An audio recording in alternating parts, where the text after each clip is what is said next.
5pmnation.com. But here is a huge surprise, everybody. Yes, Ryan Gorman is here. How are you, sir?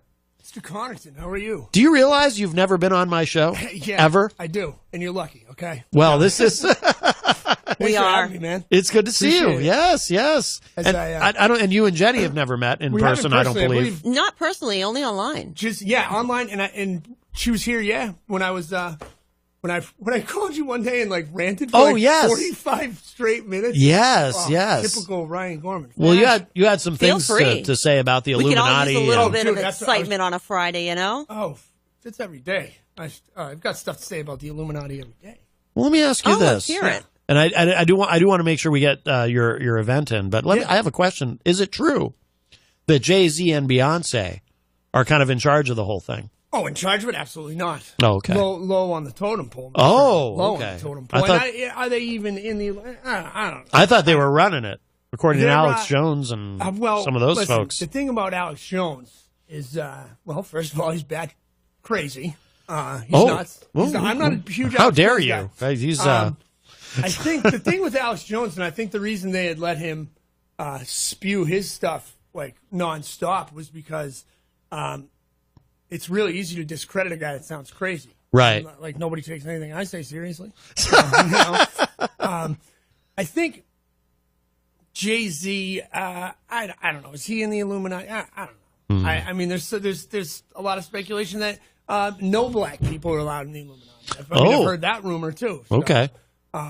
Is the Illuminati a real thing? There's definitely a council of people that run the world, absolutely, and influence every decision. And I mean, I just look at stuff like you were just talking about Afghanistan. Yes. Right? How long have we been occupying Afghanistan? As far as we've taken over their poppy fields. Oh, yes. The CIA and the military can control that. Our military is guarding those poppy fields as we speak. Isn't that interesting that there's a huge opioid epidemic now in the United States? Well, why is that? If we're holding the place that's got 90% of the heroin that comes around the world. I think that's a very legitimate point. It's let's be honest, has the government never been caught shipping drugs into the United States? I believe the Iran-Contra, I think it was cocaine that time. But and it was just funny that George Bush was the older one, the one burning in hell now. But I'm sure I'll get some flack for that. But, too soon. Yeah. Oh, is this? No, not really. That guy's connected to every not for this show. Nasty thing that's happened. And those planes were being flown into a little airport in Arkansas that was being, at the time, governed by who? Oh, one Slick Willie. Oh. Wow. Yeah, connect the dots, baby. Virtual Glenn is here with us. Good. Just so you know, yes. But he's always here. Yeah, always here in spirit. He's always in our hearts. He's a piece of work. Gotta love that. He's something else. You look good, man. Do you have a ponytail? Yeah, it's just tied back, yeah. Wow. Yeah. Honestly, letting it out. I heard you talk to Benny the other day. Yes, the shift. Benny Loggins. Yep. Yes. Yep. I just dropped a nice new band photo of them. Oh, really? Yeah. Yeah. They got a new member. There's a fourth guy in the band. Oh, yeah. You talked about that. Yeah. I'm excited to see them with him as well. So. Yeah. Good. Yeah. Very exciting. And what's up with? Did you bring Amsterdam back in another form? So it is. It's going to be all pre-produced. Okay. It's going to be more of a. Ben and I have been likening it to like the Anti-Chronicle. It's going to kind of be a news magazine highlighting a lot of bands. DJ SB1, Sean Spalding, and I. Oh yeah. At some point, are going to be going out to Colorado because there's like a music movement out in Colorado that I am loving. Yeah. I'm digging. And Jig's music, Jiggy. I don't know if you know Jordan Paul. Jiggy's been bringing a lot of those bands that play that style of music out here to Manchester. So okay. I'm excited to do that. But it's going to be a lot of. It's going to be once a month. Okay. An app. Probably we're hoping to cut it down to about an hour. Yeah. It will be. It will be on a familiar station. Okay. But they're going to. It's going to be on half-hour segments. So we'll do part 1 week, and then the following week it'll be part 2, and then it'll repeat. Oh, okay. And then it'll be a new episode the following month. Okay. Start date we haven't exactly. Because there's been a couple things that have pushed it back. I mean, I'm losing my mind about this first art show, big art show. Not my first art show, but the first like one that's like. Yeah. I mean, I've got people that are like doing like Yeah. Kim Barbosa, who's my artist director, has been doing a lot for me. Tried to calm me down over a text message today when I'm like, I can't even clean my room. I don't know what I'm out of control right now. I'm just so disorganized. Really? Dude, it's ridiculous. But she's like, relax. We'll take care of it. We got you. But yeah, it's exciting, man. There's it's gonna be down in Boston. Wow. Which is cool. But as far as Amsterdam, yeah, we were shooting for spring. Yeah. I have a feeling it's probably gonna be first episode you'll probably see is probably gonna be in summer sometime. Yeah. But there have been talks of Ben and Colin's dad is a fantastic carpenter, and there's been talks about building. So I wanted to do some of the what would look like live segments, like interviewing somebody. Yeah. I wanted to do at the Lifted Lounge, which is like up north in New Hampton, where the band Lifted got its start, which is connected to the Leaders of the Shift. Oh, and, yeah. like, all this stuff. Yeah. But I wanted to do it like there.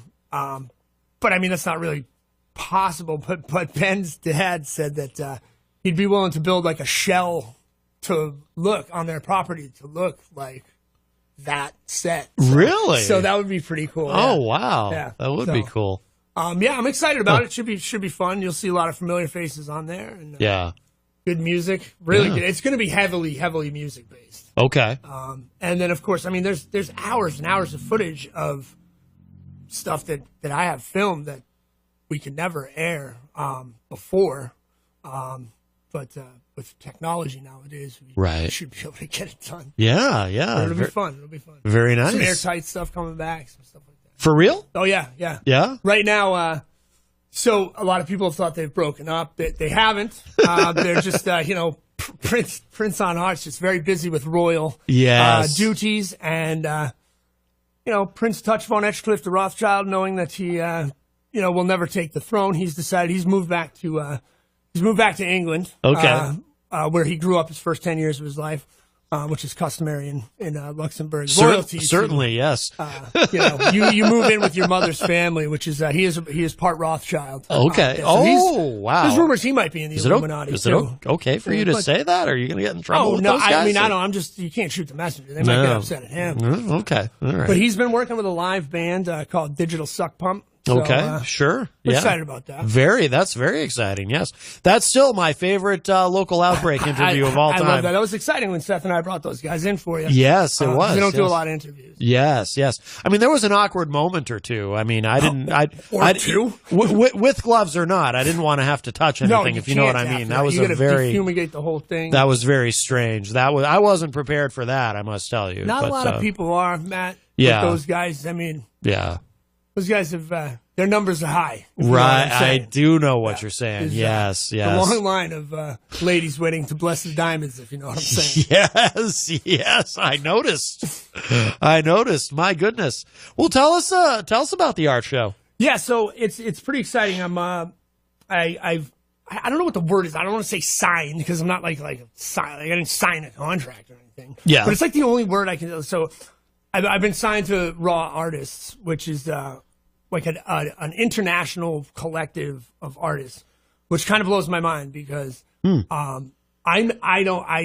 been told my art's really good and it's cool because it's like the one thing that I've been doing that's it kind of keeps my mind busy because I mean if this thing's on TV right now you'll see me fidgeting like I can't sit still, dude. I got bad ADHD. I'm all over the road. But I started getting into art because of my good friend Mike Gonzalez, who Gonzalo, and he's as far as I'm concerned, he's like one of my favorite artists. He's an incredible artist, and this one day I told him, I'm like, dude, I feel like I'm going nuts. I'm gonna go back to doing things I probably shouldn't, or I know I shouldn't.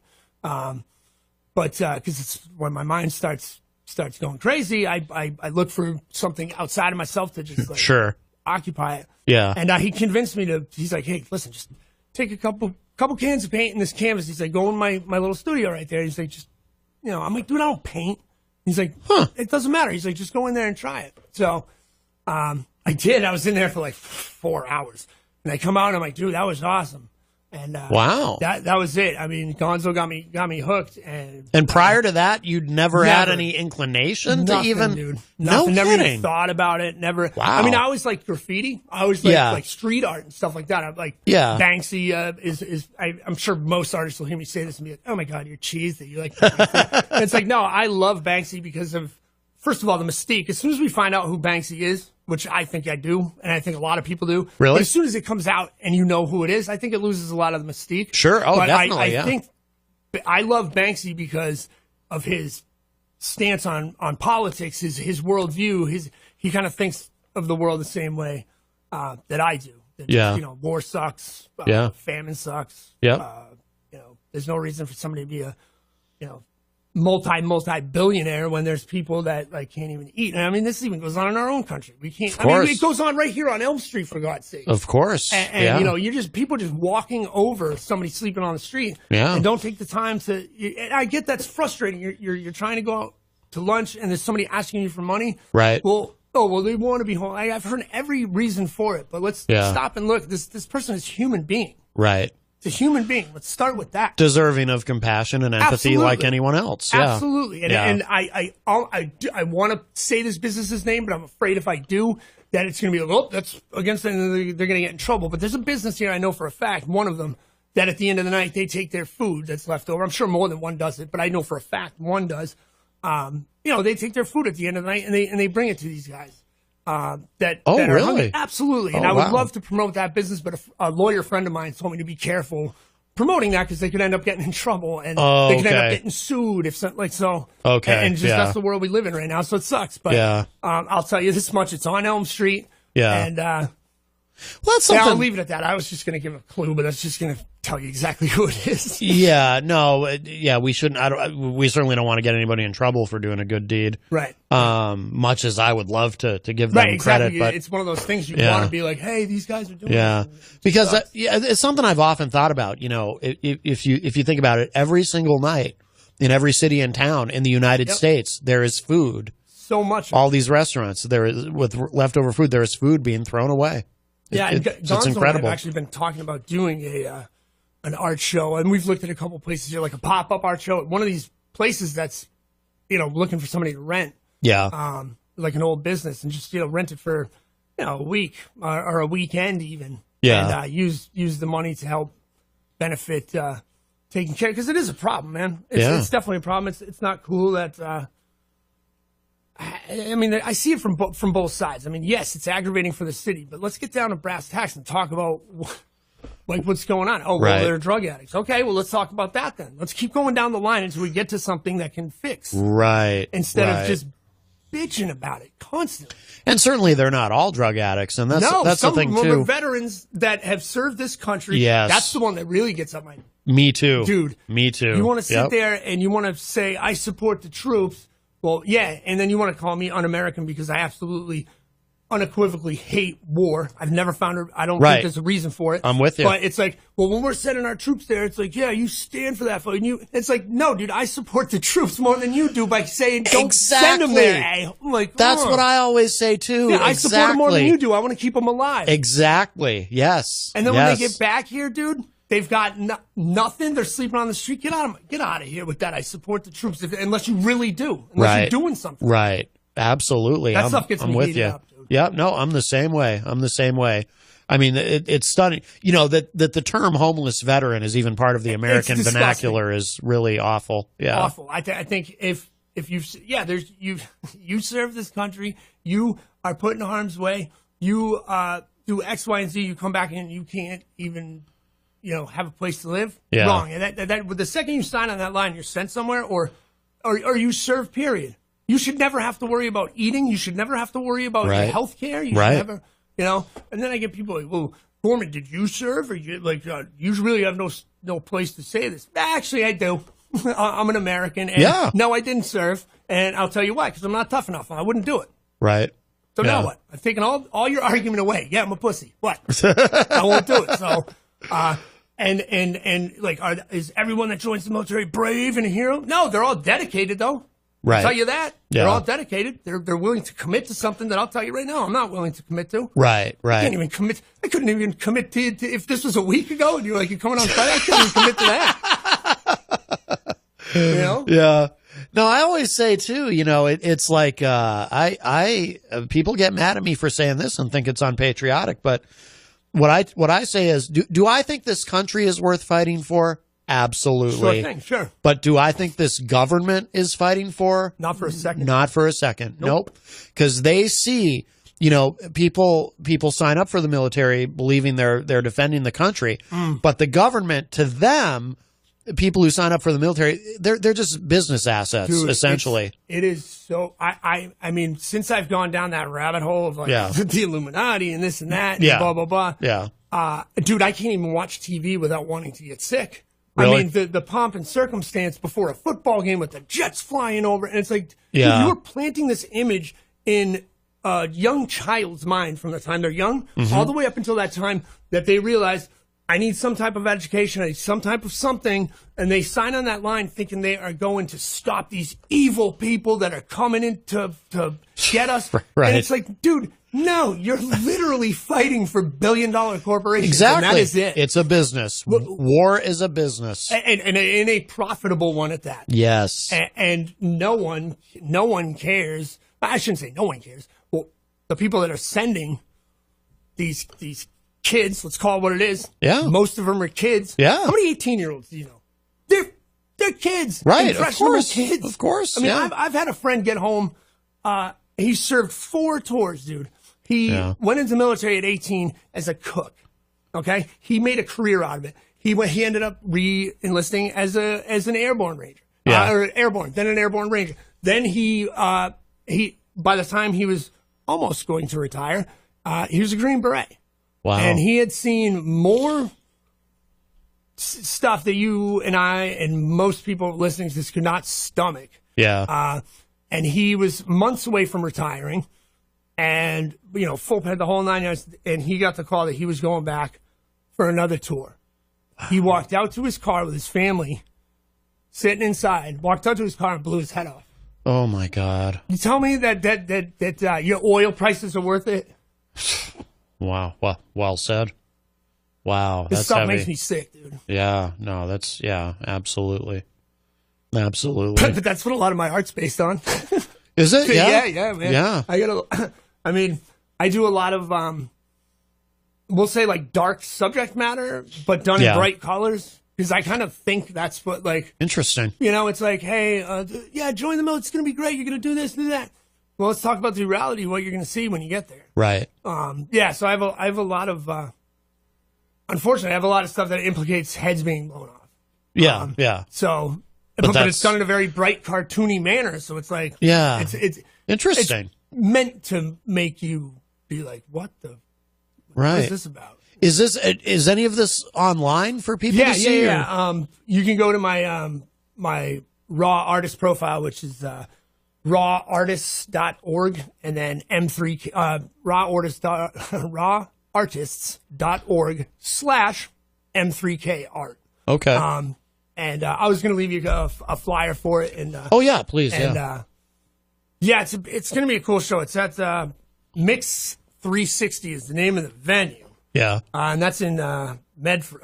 Malden. I almost said Medford. I thought it was Medford the whole time. It's actually Malden. It's actually Malden, in case I've been telling you guys it's in Medford. It's in Malden. Yeah. But it's going to be Thursday, which is an odd day, but it's the 24th of this month. And there's going to be a lot of stuff going on there. I'm just like one of many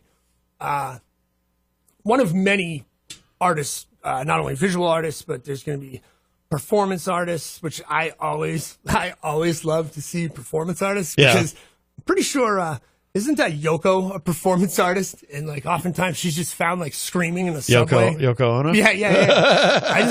I love that stuff. But there's hairstylists, makeup artists, filmmakers, musicians that all belong to this collective called Raw. And so if I sell 20 tickets to this thing, not only will I become a permanent Raw artist, like I'll have my profile up there for this foreseeable. Yeah. but I also will get another showcase, and this is the coolest part. I'll get a showcase in another city that they're doing an event. Okay. Any city I want in the world. Yeah. So, I mean, potentially I could do it in London. I could do it. I've got some friends in Manchester, England. I could do one there. Yeah. Seattle. I got family out there. Los Angeles. Wow. These big markets that could help. Because let's be honest, man, I can't. I don't do the 9 to 5 so well. Right. So it'd be really nice if I could make a living, and then maybe I could start dumping some money into these things that I want to help, like homeless veterans, hungry kids. Basically, guys, I need some money to fight the establishment. You want to help me out? Yeah, no kidding, huh? But the tickets, they just in order for it to count for me, they got to be bought off of my direct link, which is the one I just gave you. Okay. And, I mean, it's $22 for a ticket. Would I ever charge somebody $22 to see me do anything? Yes, I would, but not particularly this. But there are things I would charge you $22 to see. And what is the meaning of? Is it M3K? Yeah. Yeah. What is the meaning of that? Oh, good luck. Oh, is that a secret? It's one of those things. It's one of those. Yeah. All right. Yeah, I play that one close to the chest. I like people to guess what it is. It gives you a little mystique there. I always say it could stand for Murder 3000, which was the number of people killed in 9/11. Oh, okay. Well, just in the World Trade Center. Right. Which, by the way, this wasn't on the, not to skip subjects, but since I just brought it up. Yeah. Did you know this? And it hasn't even made a splash on any regular mainstream news. But if you do your research, you will find that it is, in fact, a fact.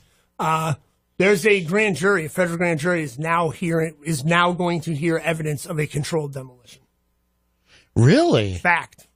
Yep. No kidding. Yep, you won't find it on Main Street. It's not even a hiccup. Look it up. It's a 100% fact. Well, interesting. Yeah. Interesting. I mean, does that mean anything? Well, it means there's enough there's enough evidence to warrant a look into it. Right. You know? My theory has always been is that I think that I've never really believed that that it was anything like that where the government was in on it, but my theory has always been that but that there is a lot that we don't know. Oh, for sure. Because I think that there are people who don't want us to know just how badly. Right. Like, I think the attack was real, but there are people who don't want us to know just how badly the government failed us on that day. This is where I stand, just so people don't think I'm one of those people that thinks that those planes weren't even real. They were mirage. There's so much disinformation. No, that is not what I'm saying. This is my belief in that whole thing. Yes, there were guys from another country hijacking planes and flew them into that building. And yes, our government ignored every single warning for it because they know they could use it to their advantage to push an agenda that would otherwise not be okay with the American people. General Petraeus has been, you can watch it on Democracy Now. He was on Democracy Now at one point. Yeah. And he listed off, he said, I was in the Pentagon, and he's like, I get this letter from upstairs, and it listed every country that we were going to invade in the next, upcoming years. Really? And every single one of them has happened. Yeah. Yeah, that's an easy one to find, too. Interesting. Yep. Wow. Is it General Petraeus? Yeah, General Petraeus. Okay. Yep. Okay. Yeah, we were sleeping at the switch on that one, and I don't think that they were I've heard everything from hologram planes to the. Oh yeah. It's like, yeah, okay, so where are of... the very simple question of, all right, well, where are all the people? Where do they right. No, it's. Oh yeah, those people who claimed that it was actually a missile that hit the Pentagon. And... that one's a little. That one. I don't want to unequivocally say I believe that a missile did hit the Pentagon, but there's evidence that shows that the hole that's there is not the same size. But then again, I mean, there's plenty of people that were in the Pentagon that have come out and say, "Yeah, I saw it. I saw the plane." Right. And people outside the Pentagon who say they saw the. There's people that say, but then I find it suspect that the plane was able to weave through all these different things that should have been knocked down. I mean, there's a lot of questions, man. There are a lot of questions. I'm crazy, but I'm not that crazy that I'm like, right. I'm going to tell you that I definitely think that happened. Right. Of course. Yeah.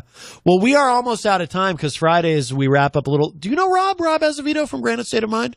I don't. Yeah, wait a second. Was he on? He may have been on Amsterdam. Was he been on Amsterdam? Not Amsterdam. Peter's show.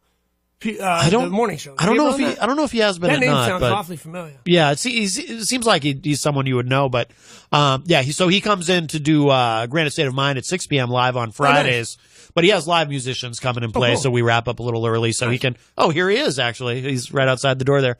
But Ryan, please give us that link again and anything you want to remind us about that. And if you don't mind, I'll leave it with you. And if you could, please, you wouldn't mind. Absolutely. Taking care of maybe a couple of plugs for me throughout the week. Yeah, you got it. Of course. It's going to be it's called Raw Reflect is the name of the show. That's going to be at Mix 360 on 665 Broadway, Malden, Massachusetts. It's Thursday at 6 p.m. on January 24th of this year. And it's going to be my link to get tickets, if you could be so kind. I need a few more. But it's rawartists.org/M3K-art. So M3 cart. I never even noticed that. That's hilarious. Yeah. M3 cart. I also, I'm throwing that into the Facebook live chat too. Nice. For, there we go. Yep. So for anyone who's watching on Facebook or who wants to get to it later, it is there. So, all right. The great Ryan Gorman. I appreciate it, man. And you're welcome anytime. It's always nice to come in. Dude, I would love to come in and have more of these this year. Absolutely. No, you're welcome. We're here 5 days a week, just like the morning show. And before anybody can say it, I don't care. Yeah, I am a 40-year-old guy that lives in my parents' basement, and I talk about this stuff all the time. So go ahead. There you go. It's good. You're like Eminem in 8 Mile, right? When they get to that last battle rap, and he says, exactly. He says all this stuff, and so now what? Yeah. We gotta get that out of the way now. That's right. All right. Thank you, Ryan. Thanks, Matty. Ryan Gorman. IPMNation.com.